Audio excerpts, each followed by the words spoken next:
আজকের অনুষ্ঠানের শেষ প্রশ্ন, এটা জ্যোতিষশাস্ত্র নিয়ে। এই ব্যাপারে ইসলামিক নিয়মটা কি বলবেন? যদি কোনো লোক এই জ্যোতিষশাস্ত্র বা রাশিফল এগুলো নিজের সাথে মিলিয়ে দেখে, হতে পারে প্রত্যেক দিন অথবা প্রতি সপ্তাহে একদিন। জ্যোতিষশাস্ত্র আর ভাগ্য গণনা এই সম্পর্কে যদি বলতে হয়, এখন এটা বেশ কমন পুরো পৃথিবীতে।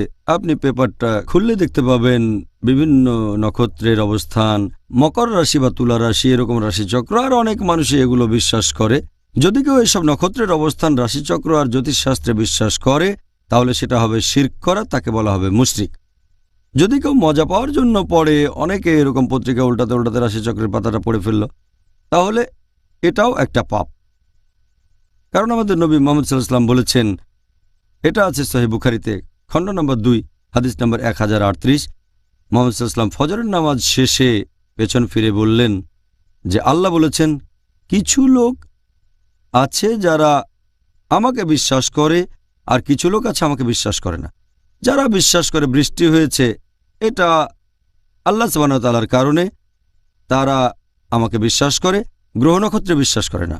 আর যারা বিশ্বাস করে বৃষ্টি হয়েছে নক্ষত্রের কারণে, তারা গ্রহ নক্ষত্রে বিশ্বাস করে, আমাকে বিশ্বাস করে না। এছাড়া আরও একটা হাদিস মুসনাদ আহমেদে, খণ্ড নম্বর 2, হাদিস নাম্বার 9536, প্রিয় নবী মুহাম্মদ সাল্লাল্লাহু আলাইহি ওয়াসাল্লাম বলেছেন, যদি কেউ ভাগ্য গণনাকারীর কাছে যায় যে ভবিষ্যৎ বলে আর তাকে বিশ্বাস করে, সে বিশ্বাস করে না মুহাম্মদ সাল্লাল্লাহু আলাইহি সাল্লামকে, আমাকে বিশ্বাস করে না।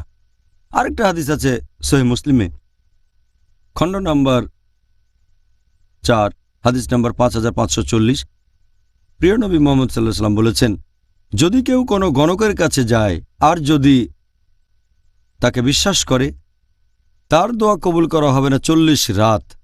তাহলে ভাগ্য গণনা আর জ্যোতিষশাস্ত্রকে নিন্দা করা হয়েছে ইসলামে। আল্লাহ বলেছেন সূরা মাইদা অধ্যায় 5 আয়াত নম্বর 90, ইয়া আইয়ুহাল্লাযীনা আমানু হে মুমিনগণ, ইন্নামাল খামরু ওয়াল মাইসিরু নিশ্চয় মদপান ও জুয়া খেলা, ওয়াল আনসাবু ওয়াল আজলামু মূর্তি পূজার বেদী ও ভাগ্য নির্ণায়ক স্বর, রিজসুম মিন আমালি শাইতান এগুলো সব শয়তানের কাজ। ফাজতানিবু লাআল্লাকুম তুফলিহুন। এগুলো থেকে বিরত থাকো যাতে সফল হতে পারো। তাহলে ভাগ্য গণনা হচ্ছে শয়তানের কাজ, এটা থেকে বিরত থাকবো যাতে সফল হতে পারি।